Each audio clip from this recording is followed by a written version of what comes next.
Colored pencils come in basic color packages for school children, upgraded sets for architects and other professionals, and elaborate collections of shades for the serious artist. It isn't so much the color variety that determines the quality, but the pigment concentration in the lead.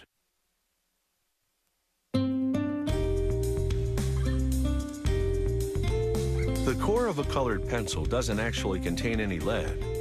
It's composed of pigments, minerals, and binding agents.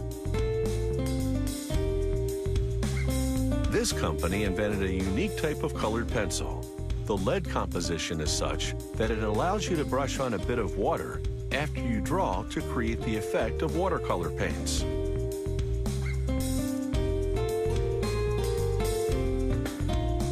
Colored pencils start with a combination of pigments. Every shade has a specific pigment recipe. They produce a large quantity of one shade at a time. Following that color's recipe, they meticulously weigh the different portions of ingredients.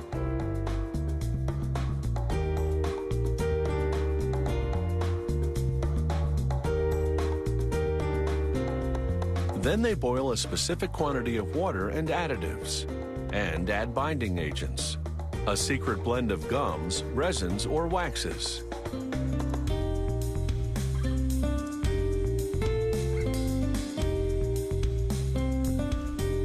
The ingredients expand in hot water, forming a paste.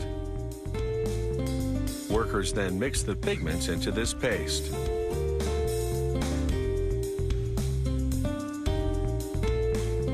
The next machine processes the paste into fine chunks, intensifying the color. The chunks move by conveyor belt with a cylinder that compresses them, then feeds them into an extrusion machine. The extruder squeezes the paste in a continuous stream. That's the diameter of the pencil lead.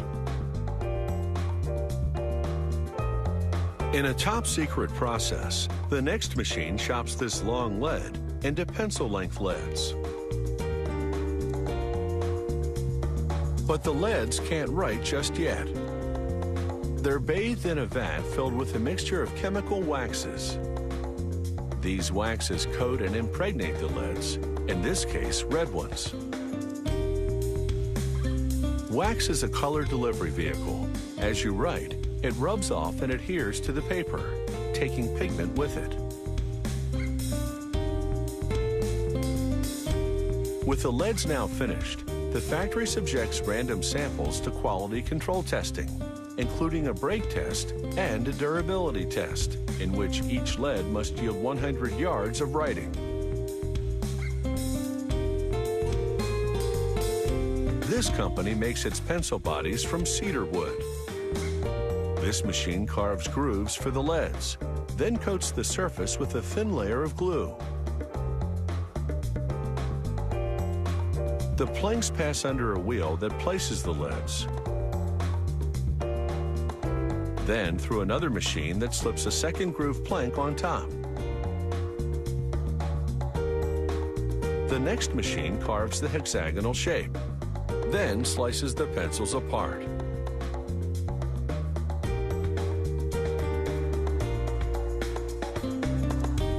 One at a time, the pencils shoot through a vat of colored varnish. Their exterior is now the same color as the lead inside. Once the varnish dries, a heat stamp burns the company name and color number into the wood, filling the lettering with colored film. Then the pencils roll across an abrasive wheel, sharpening as they go. The unsharpened end gets a cap of varnish, either in white or the same shade as the pencil lead. The factory's equipment feeds the appropriate colors to the packaging area. As the pencils slide into their grooved tray, workers visually inspect each and every one. From pigments and planks to an artistic medium, the story behind the making of colored pencils is hardly black and white.